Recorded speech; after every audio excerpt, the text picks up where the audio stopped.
So I knew I had to get down there and I had to rub all of that black paint all over Black Lives Matter because they're a lie and devil, demonic organization. What did she say? Straight gangster. So Miss Bevelyn Beatty, I hope I'm pronouncing her name correctly. Much respect, salute. Like I said earlier, straight gangster. So for those of you who don't know the story, this is a pretty old story, by the way, by today's measures. About a week or so ago, I believe, she went and made a statement. I mean, everyone nowadays is making a statement. You know, their actions are either political or in relation to their personal belief system. So that's exactly what she decided to do. Make a statement. So the statement was, Jesus' life matters, in opposition of Black Lives Matter. So we're going to touch on that in this video, but let me just break it down to you. So she decides to go in front of Trump Towers where the mayor, I think it's the mayor of New York, has 24-hour police presence guarding the Black Lives Matter that's painted in the street, right directly in front of Trump Towers. You know what that means. She pours black paint all over it, and, you know, before she's ultimately arrested, right? So, again, she's making a statement. I mean, and if I'm not mistaken, I think there was a white woman that did the exact same thing in another location. And, of course, it was pretty much dismissed as, you guessed it, racism. But, you know, black people, black folks, we're incapable of being racist, pun intended. So she'll pretty much be called a person that hates on her own people. You know, that's how we're usually labeled if we disagree with the common think tank. If we don't want to go along with something I've coined as zombie-like thought versus clear conscious thought, which is the ability to have critical thinking skills. So that's where we are. But we're gonna touch on it briefly. I just wanted to break it down and let you guys know what the video is about. And we're gonna check out some more of what she said about the aftermath. And again, we're gonna touch on some of her views about why she did it, why she feels this way. So stay tuned, check it out, y'all. A police chief, one of the highest ranking police chiefs, and 3 other policemen got assaulted. One got hit in the head, had to get 8 stitches. Guess what happened? The guy who did it got off without bail. They just released him. They released him. They didn't even charge him. They released him. That's a what did he call it? A first-degree crime. But he was released in New York. Especially towards a police officer. Especially towards a police. It's a high-level first-degree felony crime. He was released, okay? Let's take it a step further. A couple of other police officers went to Shake Shack down the street from the precinct, and they had bleach in their shakes. All 3 of them had to go to the hospital, okay? This is what's going on. Police are leaving. 35 police officers a day right now are retiring. A day. But because of the defundment of police, guess what? No police are being hired. So police are leaving New York City by the droves right now. They're leaving. This is the information I found out. They're leaving. And that mayor has 28 police officers around the clock at that mural in 5th Avenue. Okay, while people are dying in the hood, he's making sure that mural is guarded because it's a political statement. And one of the black police officers told me that. He said, Black Lives Matter pisses me off, and Mayor de Blasio pisses me off the worst because he is using us as a political statement. Always. He could care less about us. Let me tell you something. There is more diversity in the police force than there is in the Black Lives Matter people.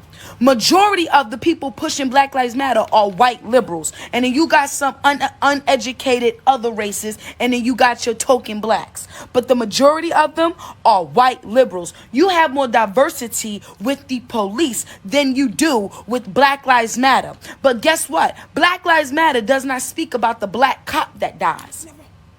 Black Lives Matter doesn't speak about the black man that dies due to black on black crime. Black Lives Matter does not address the black baby in the womb that's murdered and the fact that that's the number one killer of black Americans right now. Black Lives Matter is for all of that. And another thing, Black Lives Matter is against the black man. Black Lives Matter does not support the nuclear family. Black Lives Matter hates the black man because the man itself stands for authority. The man in itself stands for pillar, okay? And once you remove the man from any family, and let me tell you how you can remove a man in any family. Because if you put two men together, you ain't got no men. You got fairies. Fairies can't raise kids. Yeah, I said it. Ain't two men together, you don't got no man family. You got a family full of fairies and fruitcakes. And you can't raise no kids like that. And with two women together, you got a couple full of Jezebels. They can't raise no babies together. That's not what God called for. But Black Lives Matter's narrative and agenda is to destroy the black community. And the money you send them pays for them to destroy our community. While they're defunding police, black people are dying left and right in New York. The murder rate is crazy. In Chicago, they dropping like flies. Yet you still screaming Black Lives Matter. What you think? Diversity with the police than you do with Black Lives Matter. But guess what? Black Lives Matter does not speak about the black cop that dies. Black Lives Matter doesn't speak about the black man that dies due to black on black crime. Black Lives Matter does not address the black baby in the womb that's murdered and the fact that that's the number one killer of black Americans right now. Black Lives Matter is for all of that. And another thing, Black Lives Matter is against the black man. Black Lives Matter does not support the nuclear family. Black Lives Matter hates the black man because the man itself stands for authority. The man in itself stands for pillar, okay? And once you remove the man from any family, and let me tell you how you can remove a man in any family. Because if you put two men together, you ain't got no men. She going in, y'all. Touching on these politicians, hijacking the moment for their own survival. Talking about how they against the man, the nuclear family, which is a man and female, husband and wife. These belief systems counter what we supposed to be believing, what we believe as kingdom-minded people. Then you got these white progressive liberals that are either looking for attention or just wacky, or maybe they're on some guilt trip. Obviously, we know that virtue signaling thing is going on. I've been saying this since the beginning of this moment. It's not a movement. It's a moment because it's not genuine. You got systematic slaughtering in the hood at the hands of one another, babies dying in the womb. And I already know people going to say, well, we're using that as a distraction from the real issue. Now, all of it is an issue. And again, straight from their official website, this is what they believe. We are a collective of liberals or liberators who believe in an inclusive, spacious movement. How's it inclusive when you excluding people, mainly white people? Because as I continue to read, you're gonna see how they preference black, like through the whole manifesto. Just we affirm the lives of black, queer, and trans folks, disabled folks, undocumented folks, folks with records, women, and all black lives along the gender spectrum. If that's not a lot of black affirmation, I don't know what is. We are working for a world where black lives are no longer systematically targeted for demise. That's a great statement. If it only applied. When you ask for proof, you either get them pulling numbers from things that don't even apply, or they're using numbers that are very subjective or biased. So it's all a ploy, it's a game. They're not serious, they're not genuine. We affirm our humanity. What does that mean? Our humanity? So it's just about you. It's not about humanity as a whole. It's not about the human race. Again, we're talking about belief systems. What is it that you believe? I know what they believe, but I'm talking about to those that are supposed to be of the kingdom-minded mindset. What is it that you believe? Because you can't say that I'm co-signing this, but yet you believe in Christ, or you believe in the kingdom. Because what I've read in relation to the kingdom, it's completely opposite to what they say they believe.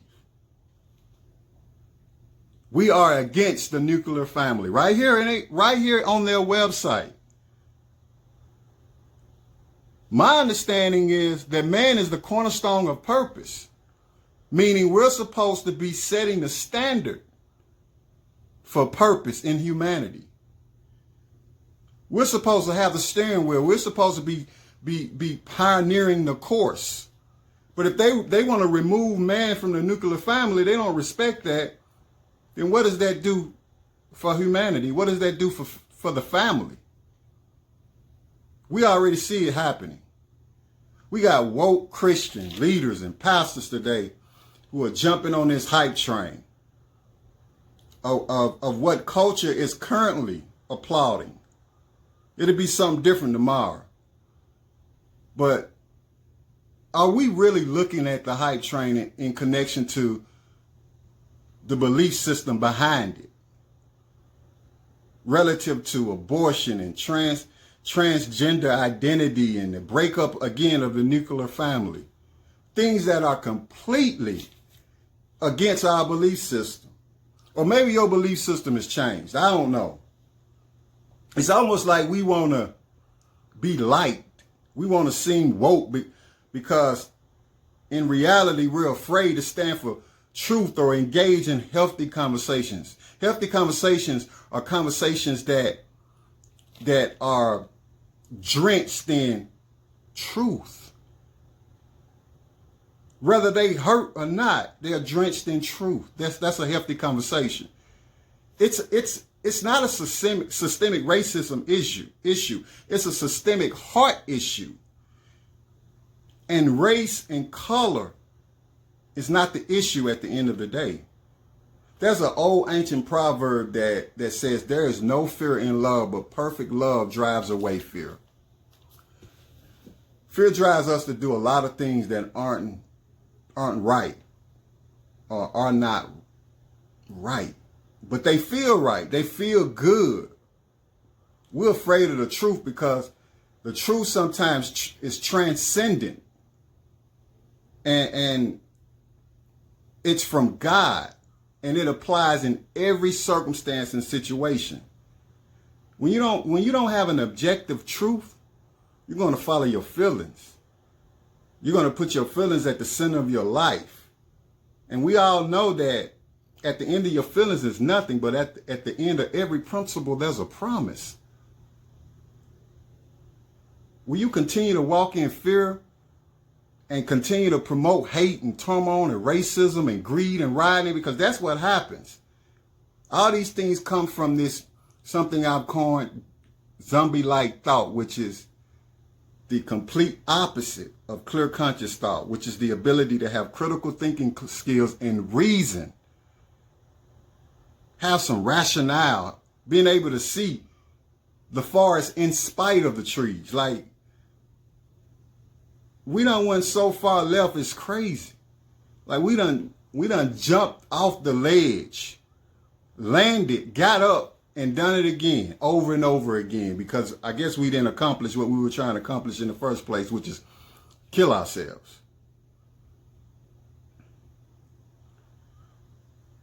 I, again, salute Miss Bevelyn Beatty for standing up for what she believes in, standing on truth, clear conscious thought, and having some convictions about her belief system. Where the true believers at? But again, folks, Thanks again for watching. I can go on and on about this. As you can see, once again, I'm passionate about this. But I want you to watch some more of my videos, so I can't keep going on and on. Take care. Appreciate you watching.